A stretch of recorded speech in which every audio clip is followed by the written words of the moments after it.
Welcome back, casual gardeners. Gardening in the early spring can be about as difficult as sticking a three-point marble landing. The problem I'm dealing with right now is hard frost.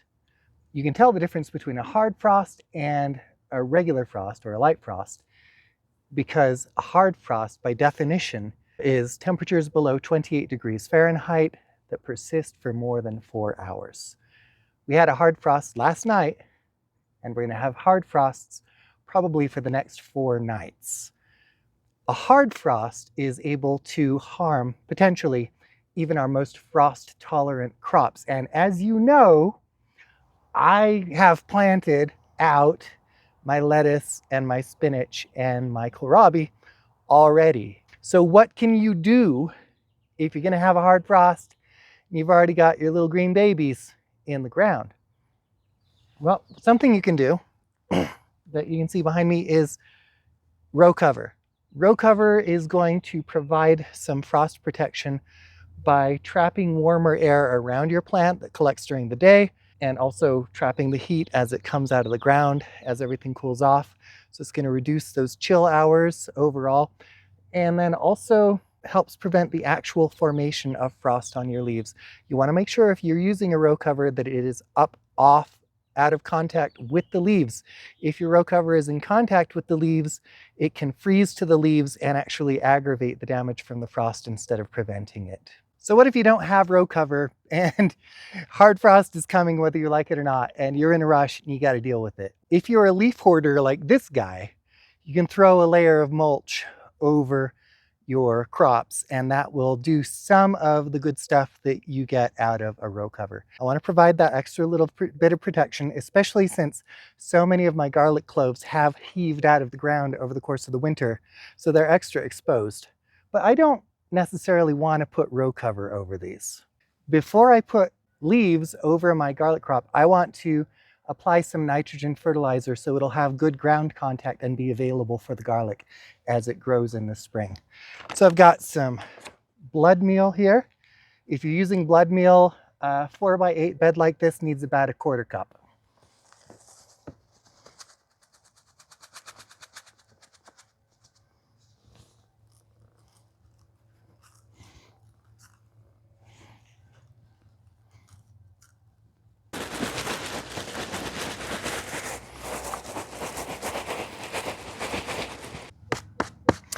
Some things to keep in mind if you're using leaves instead of row cover. So pluses, it is organic matter, it will enrich your soil, and that's a good thing. Minuses, it's going to be a little bit trickier to remove this without damaging the plants. I have a leaf sucker, that's going to come in real handy.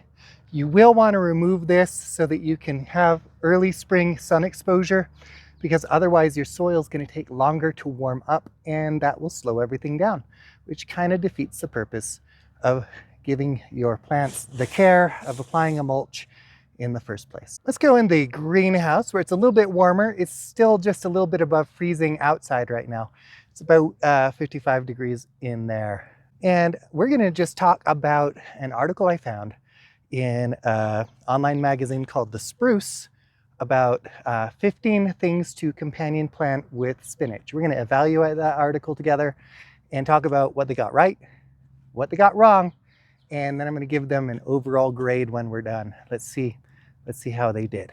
The actual title of the article I'm going to be talking about is called 15 Spinach Companion Plants for Healthier Plants, from Strawberries to Marigolds. I'm going to be linking to that down in the description so you can, I don't know, get in there and check my work and decide if my criticisms of the article are fair or if I'm just picking a fight to get views on YouTube.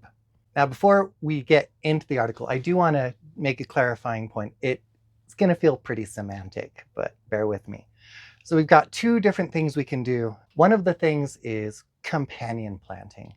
And in companion planting, the idea is that you're putting plants together that benefit each other in some way. We also have an idea called interplanting. Interplanting doesn't necessarily confer additional benefits to the plants, but it allows you to more efficiently use the space in your garden. This article is about companion planting, so there has to be a benefit to the plants in order for them to be companion plants. And if there's not, we're just interplanting. As the title would suggest, the very first companion plant that is suggested is strawberries. The article claims that strawberries and spinach have similar cultural needs. They both like moist soil. They both tolerate cool temperatures very well. In fact, spinach needs them or else it'll bolt.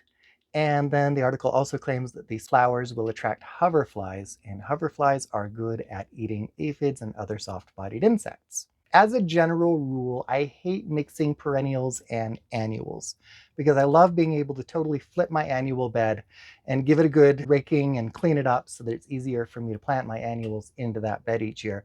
And strawberries are going to get in the way of that.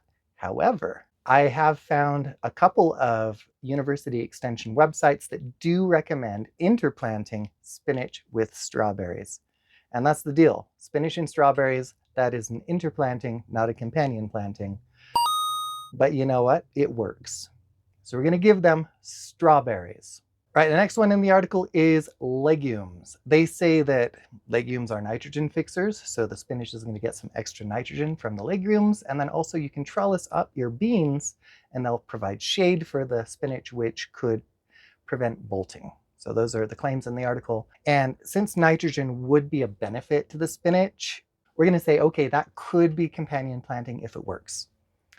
Problem: we don't plant beans until after the last frost. If we plant beans before the last frost, well, they gonna die. Spinach, on the other hand, should be going in about 4 to 6 weeks before the last frost because it really likes the cool temperatures. So for most of your spinach's growth, your legumes aren't going to be doing much, maybe peas. Your beans aren't going to put on any height until after your spinach is already bolted, so you don't get that benefit. And also, legumes generally, whether they're peas, which can do cool weather, or beans that like it hot, they do not start kicking out significant nitrogen into the soil until they've done a fair bit of maturing. This crop of spinach will see no benefit from your legumes. This is crop rotation, not companion planting. The article recommends oregano. The strong smell of oregano is supposed to repel pests, and the flowers on the oregano should attract predatory insects, which will help protect your spinach, according to the article. First of all, insects aren't people. We have a sense of smell and they have a sense of smell. Our sense of smell is not the same as their sense of smell. If something is stinky to us, an insect may or may not even smell it. Also, that's some good rosemary. The aromatic oils that are given off by our aromatic plants are released when the plant is brushed or bruised or otherwise damaged. It doesn't hang around in the plant in a cloud. There's not some umbrella of protection that extends around your aromatic plants. Putting something that an insect likes to eat next to something that the insect doesn't like to eat doesn't mean the insect won't eat the good stuff. Please, please, please, please, if you get nothing else out of this video, bury the idea that stinky plants repel insects and protect the plants near them. It is not supported by any science at all. In fact, a lot of these stinky plants attract more than they repel. Beyond just not liking to interplant perennials with annuals is that oregano is an aggressive spreader. So I would recommend keeping your oregano in a specific, an herb garden or in a pot. Do not put it in your vegetable garden. It's going to go a Viking on you eventually. The article claims that alliums will repel pests from your spinach and interplanting will save space in your garden. Same problem with the smell thing. Alliums don't necessarily repel pests. Aphids like to suck on your alliums. Grasshoppers like to eat your alliums. These are not pest repelling plants. Just because they stink and that makes them delicious to humans, that doesn't mean they repel insects. Another problem is that your bulbing alliums should not be interplanted with anything. If your bulbing allium senses competition for water or nutrients from another plant, it's going to put all of its energy into growth, vertical growth, and not bulbing, because your allium's like, we're at war, we need to shade our competitors out. And they're not going to put as much energy into forming that bulb because they're trying to block the light to their competitor and win that plant war. Plants are out to kill each other, and they will stop at nothing until they do. And they will spend all that bulb energy to do it. You might do green onions or scallions, or you might do chives. And if you want to interplant those with some spinach, I won't stop you. But do not interplant your garlic or your bulbing onions with anything. They say you can plant your root vegetables like carrots with spinach, and because your root vegetables do a lot of their developing underground and your leafy vegetables are mostly above ground, they're not going to compete very much for nutrients or light, and then also they have similar germination and growth conditions in the spring. It's actually good. I've interplanted carrots and spinach and carrots and lettuce. I like to just squeeze a few carrots in places. This is good advice. It's not companion planting, but it's good advice. All right, marigolds are supposed to repel insects, attract pest predators, and look very pretty. I guess 2 out of 3 isn't half bad. Marigolds do not repel pests. There's no research that shows companion planting with marigolds will reduce the pet load overall in your garden. Some species of marigolds are very good at repelling some species of nematode worm in the soil, and that's it. That's all the benefit you can possibly get out of marigolds in terms of companion planting. However, they do attract pest predators and they do look pretty. So that is correct. You're going to see me interplanting with marigolds in my garden a lot because, yeah, I want those benefits, but it's not companion planting. Companion planting with marigolds is mostly garbage. The article suggests tomatoes. Interplanting with tomatoes will maximize your use of garden space. Cool. But this is succession planting, not companion planting. When you succession plant, that means you plant a crop that is going to be done when it's time to put your next crop in. Spinach and tomatoes are companion plants the way your neighbors, if you move into an apartment after someone else moves out. They're not your neighbor, they moved out. Tomatoes are not their companions, they moved out. Article says you can plant cilantro with your spinach because they like similar growing conditions. Good advice. You may interplant cilantro and spinach, and they will both do well in that same plot together. They won't do better together. This isn't companion planting, this is interplanting, but do interplant cilantro and spinach. Nasturtiums are a trap crop and attract predatory insects with their flowers. So a trap crop is something that is tasty and the bugs want to eat it, and they might be distracted from eating other stuff that's planted nearby. Those are both correct claims. Nasturtiums are an effective trap crop. You're going to get nasturtiums that are absolutely lousy with pests, and their flowers do attract some predatory insects that will come in and help protect your garden. So those claims are correct, but there's a caveat, and that is by the time you're getting any of that trap crop / predator attraction benefit from your nasturtiums, your spinach is going to be finishing up. So not a great combo in terms of benefit to your spinach. Article says that you can interplant spinach with brassicas because they have similar growth requirements.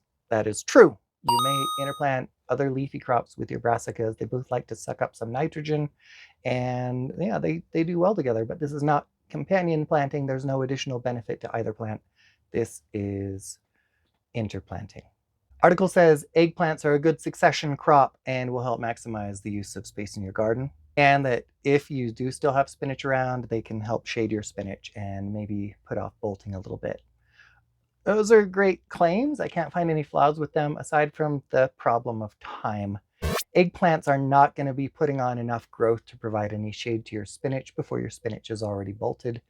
This is succession planting. Just like with tomatoes, it's not companion planting. They're different. The article claims that the scent of rosemary is repellent to slugs and other pests in the garden.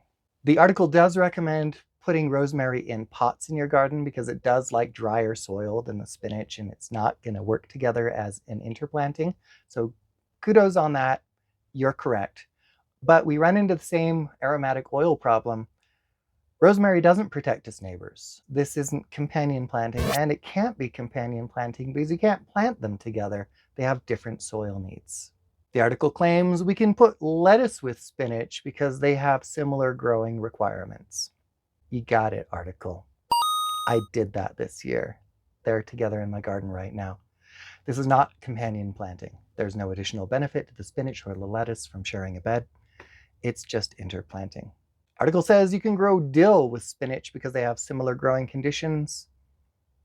True, but dill is planted out typically after the last frost, and you don't want to be starting your dill inside. It doesn't like it. You want to direct sow your dill if at all possible. So your spinach is probably going to be bolting before you even really see much of your dill. This is succession planting, not companion planting, barely even interplanting. Article says grow some cosmos with your spinach. Plant cosmos in your garden. The flowers look nice and attract predatory insects. Facts. You're not going to see any blooms on your cosmos until June, which is about the time your spinach should be bolting anyway, so no benefit there. I'm never ever going to say don't put flowers in your garden because they're pretty and they actually do good work for you. So we're going to allow it except for the problem of time. All right, so how am I going to grade this article?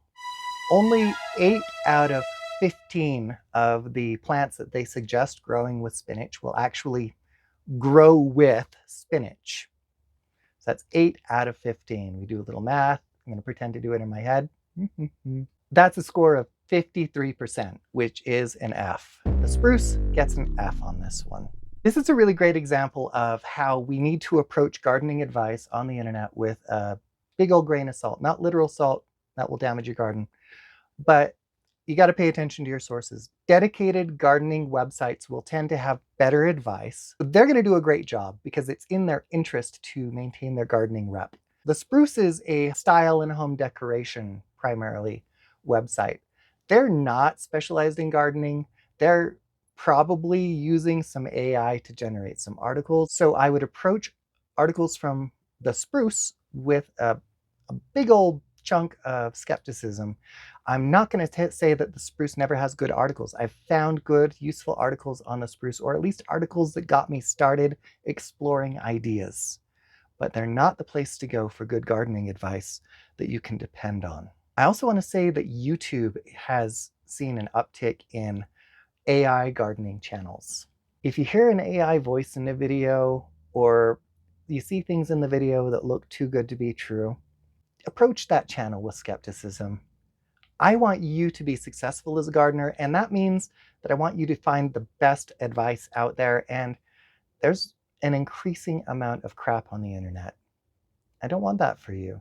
Also, please call me out if you see me spouting any crap so I can clean it up and compost it and use it for fertilizer because we reuse things here. That's my whole talk and my whole rant. As we talked about hard frost versus regular frosts or light frosts. We talked about sticking a 3-point landing, and we talked about where to get reliable gardening information. I feel good about this video. I hope you do too. Like it, subscribe to my channel. I'm almost at 1,400 subscribers. You can take me the rest of the way there. Do it now. Thank you so much for joining me here in my garden today. I hope you have a wonderful time in your own.